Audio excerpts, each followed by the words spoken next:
Hi friends, my name is Jeremy, this is Red Beans Recording, and welcome back to another So You Want to Make a Sound challenge. This video series is about focusing on how to use your ears and the resources that you have online and your synths to make sounds that either you have in your head or that exist out in the world and you're just like, how did they do that? This builds upon the Basics of Sound Design video I did called So You Want to Make a Sound, which is linked in the video description. Today we'll be focusing on the very, very popular question of the sound in Radiohead's Everything in Its Right Place, the main keyboard sound. So, one of the first things I like to do when I'm going to try to reproduce a sound is get the data, the note data in there so that I can actually work with the sound as it's presented on the album. Because I feel like that's really, really important. Otherwise, you're sort of making it in a vacuum. And luckily, there's lots of ways we can do this if the sound is popular and the song is popular. And in this case, we can just get some MIDI. So I Googled Everything in Its Right Place MIDI, and I downloaded this MIDI here from freemidi.org, and we're going to bring it into Ableton. Okay, cool. Well, we don't need all of this. We are just going to work with the keyboard part here, and let's go ahead and get a tempo.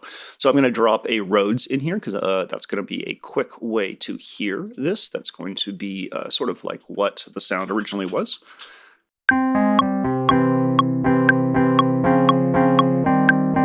Now, here's the part where we do some research, because a lot of the times when you have a big band like this and they've made a breakout song with a really cool sound in it, you're going to have people discussing it like crazy. And we're going to be able to figure out what probably made this sound, what actual synth made this sound, which will help us a lot in defining the architecture moving forward of how we're going to make it ourselves. So let's go online and do a little bit of research. So here's what I was looking for. This person here has done a walkthrough on how to make this sound using Helm, which is a really fantastic free synth. So let's see. They say that it was made on the Prophet 5, which I think I already knew. It says using pulse waves, which again, very, very useful to know. This is another important thing they say. So if your patch doesn't sound exactly like the original from the get-go, don't get discouraged. Two things about that. One, we don't have a Prophet 5. I probably will never have a Prophet 5. A lot of these sounds are made on synths that you probably will never own. That's okay. We're going to get as close as possible with what we have. The second thing that we need to keep in mind is that these sounds generally don't make it to tape without some form of processing. That could be just like really great preamps, which actually do make a big difference in how the thing sounds. It could be EQ and compression. It could be the recording medium itself. All these things add up to how the sound sounds on the album. So you can't just sort of like expect to say like, oh, it's two pulse waves running through a filter. There's a ton of things that lead to how a sound sounds, and we're going to work our hardest to get there. So we're going to use pigments for this. Let's go ahead and load up a default preset. So we're just using this.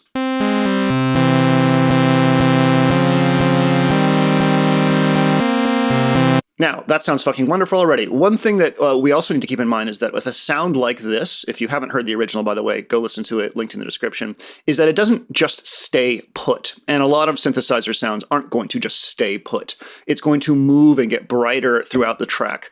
And this is a really important thing to listen to when you're listening to the original sound to figure it out. This was a really, really big part in defining the sound that we did in the Sebastian Ledger video, where we listened to how the sound changed over time so that we could better adjust our synth architecture to match it. So that's something you have to keep in mind. In this case, I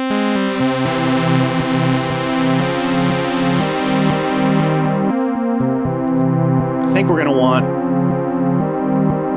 besides that wonderful unison, which I don't know if the Prophet 5 has, let's go ahead and turn up our filter envelope to this. And then we'll go into envelope 2.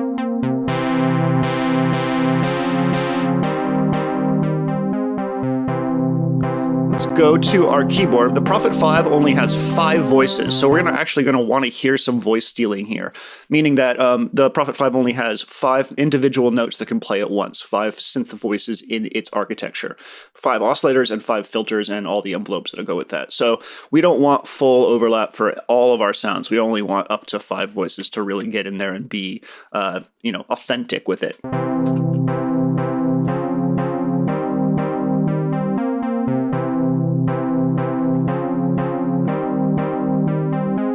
Keep our cutoff frequency pretty low, tiny bit of resonance because we want to hear it sort of like sing a little bit. Too much resonance, and it will sound a little juicy. Let's see real quick. Filter architecture Prophet 5. 4-pole resonant low pass. Okay. Both modern versions of the original SSM and SEM filters were using the Red 1 2, now selectable, the Talk and Switch. Okay, cool. So we can actually switch our filter to a SEM, I think. Yeah, let's do that.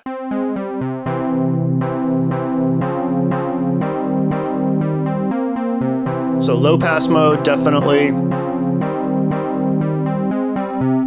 You know what, I'm also going to duplicate this sound, and we're going to drop the Prophet V3. Yeah, let's drop this Prophet V3 from Arturia on the second channel and compare notes as we make these things, because you know this is a reproduction of the original, so maybe it's good. I don't know.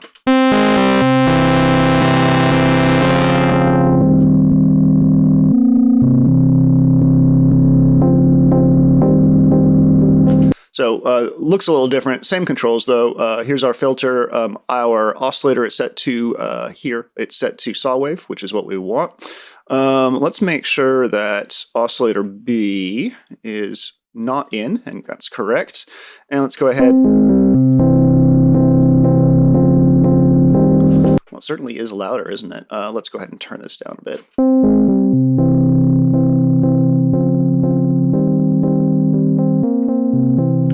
And let's go to our filter and turn the resonance up.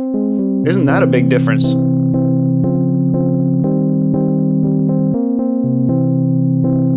Interesting. Well, we have chorus on this one, so it's not a completely fair comparison, but let's go ahead and turn our voices off on this, turn unison off.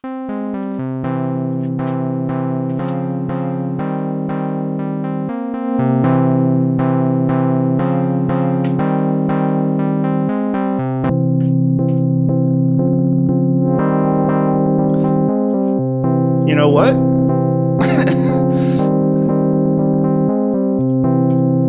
That's a pretty big difference between those two. I would not have expected that much change between the two, honestly. That's kind of wild.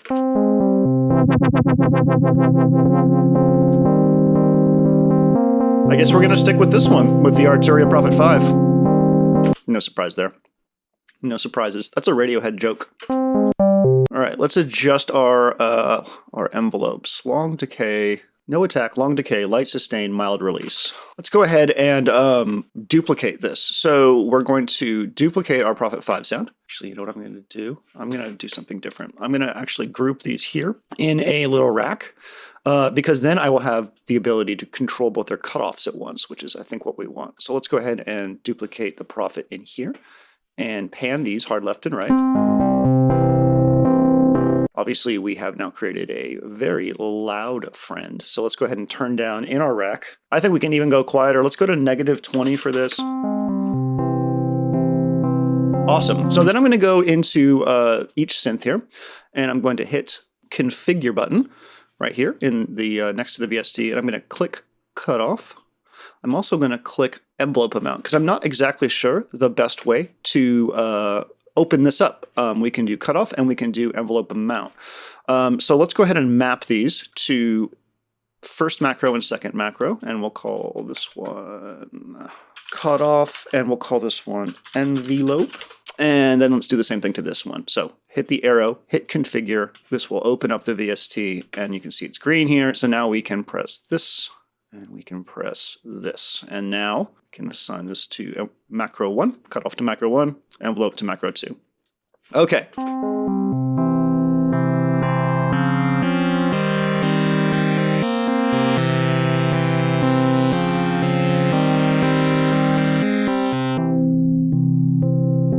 So that's the cutoff opening. Let's try just the envelope.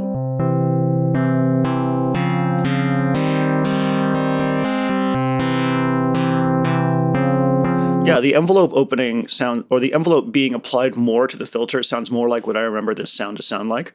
So keep that in mind. Yes, opening up the cutoff frequency is a super, super classic way of making it sound brighter, but we lose all the shaping that the envelope does at that point. When the cutoff opens all the way, it's just a blast of saw wave.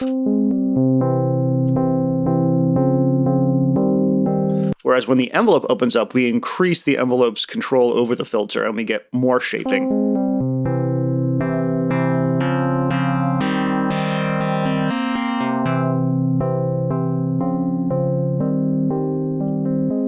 Sounds pretty goddamn good. It really does sound like a Rhodes, doesn't it? With that really mellow sort of attack to it, and then the very pure sort of feeling afterwards. Now, the reason that it sounds so pure is because we're taking that saw wave and we are filtering it way down so that it's almost a sine wave. And we talked about this in the first So You Want to Make a Sound video. Let me grab, let's see, plugins, JScope. Let's take a look at this from a scope perspective. See how smooth it is? You can see the hint of sine wave on there. Woo! But it's very smoothed out, and that's why it sounds the way it does. So let's go ahead and try the envelope up, and we're going to see this turn more into a saw wave. See how now it's a saw? So again, mellow sounds are approaching sine wave. Brighter sounds are going to have more jagged harmonics. Let's add a little bit of reverb to this and call it a day. This was a good one. I'm going to go into plugins, and I'm going to go into some of this Arturia stuff. I know that they have some like nice preamp things. Let's see, pre-try.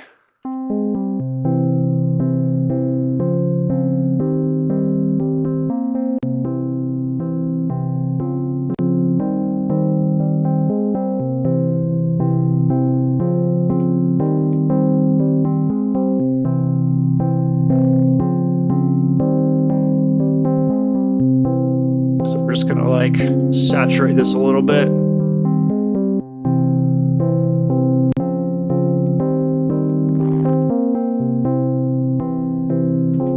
Now, a real preamp would impart a sort of coloring,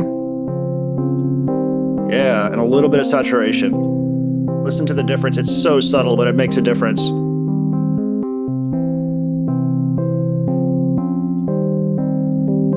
There's a super subtle sort of evening out of the sound in the way it's presented, and I think that's really nice. Let's now grab a reverb. Let's grab Vintage Verb from Valhalla.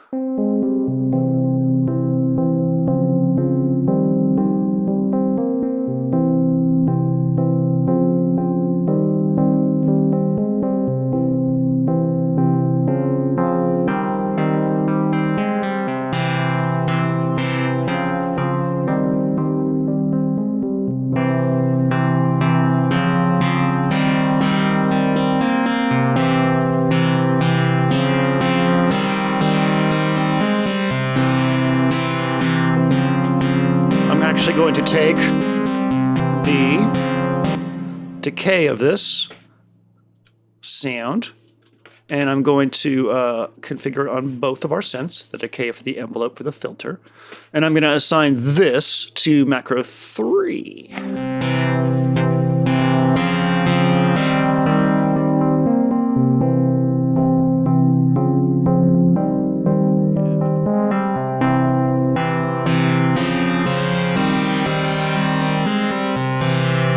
All right, the next thing I want to do is I want to see if there's any kind of like, sort of like little instability thing we can add to this, like a tiny bit of, oh God, no. Oh, wow, there's, oh, what? Why are there so many profits hiding in here? All right, we're going to use this VD tune thing over here just to give it a little bit of sort of like instability to the pitch.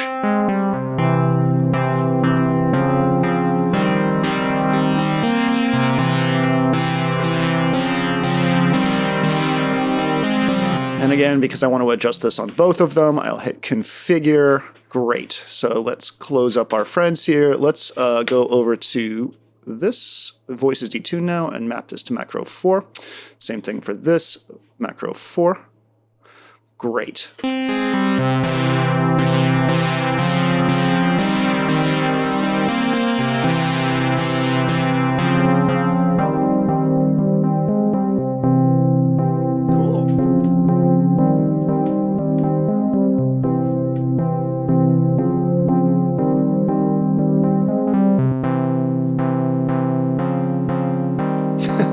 Sound like shit compared to the other one, which is weird because I usually love pigments. All right, well, I think that's it. So what did we do? Well, we got the MIDI, got it in there because, again, I believe that it's important to have the original sort of sequence in there. I think it's really, really important to get note data in there that's close. because otherwise you're sort of shooting in the dark. Like you don't really know exactly how the sound you're making is going to fit in with the concept of the original sound. So either programming it in yourself or getting the MIDI. If the band is a popular band, you'll likely be able to find the MIDI. Otherwise, you'll have to use your earballs. And then we looked up this wonderful article by flypaper.soundfly, and we used it to make our sound. We started in Pigments because I thought it was going to be the shit, but then on a lark, we tried the Slavish reproduction of the original synth used for this, the Prophet 5, and lo and behold, Arturia's Prophet 5 actually sounded good. Better off the bat and more true to the original sound than Pigments did. After that, we set our oscillator to saw wave and used a filter and filter envelope to mellow it out.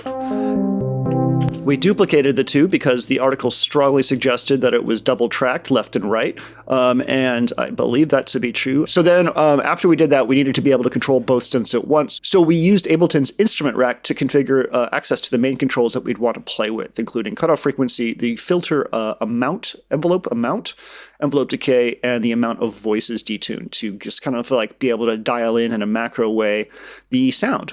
We added a little bit of color and smushiness with two preamp plugins on their default settings. And this is the great thing about like nice preamps, which, you know, these probably aren't giving us the same quality as the original preamps. Like if I was to run this through like a Neve or something like that, it would sound pretty amazing. But they do add a little bit of zhuzh, and that's what I was looking for. And finally, we topped it off with Valhalla's Vintage Verb, which has a wonderful, colorful sound to get that extra bit of feeling to it. And that's it, friends. There's Radiohead's Everything in Its Right Place. I hope you enjoyed this video, and I hope that it's inspired you to understand that making a sound is not just about the sort of technical aspects. It's about doing research. It's about using your brain. It's about using your ears. It's about using your heart to do Google research and figure out what the original gear was, and maybe some of the techniques surrounding how it was made. Go out, make some sounds, have fun. My name is Jeremy, this is Red Means Recording, and I hope that you have everything in its right place. And also a wonderful day.